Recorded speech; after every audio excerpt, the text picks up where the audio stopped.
Persoon laat 'n glasbottel vanaf 'n sekere hoogte op 'n betonvloer val en die bottel breek.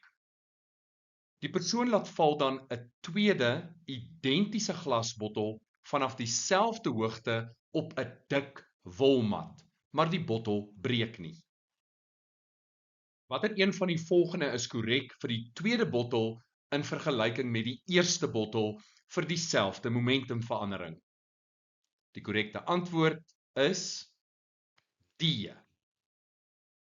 Die verandering in momentum bly konstant en dit maak logies sin want ons gebruik identiese bottels wat identiese massas het.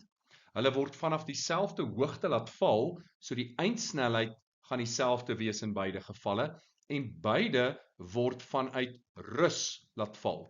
So hierdie waarde gaan konstant bly. Nou, wat doen die mat in hierdie geval? Die mat verhoog die kontaktyd. En as die kontaktyd toeneem en die verandering in momentum is konstant, dan gaan die nettokrag afneem.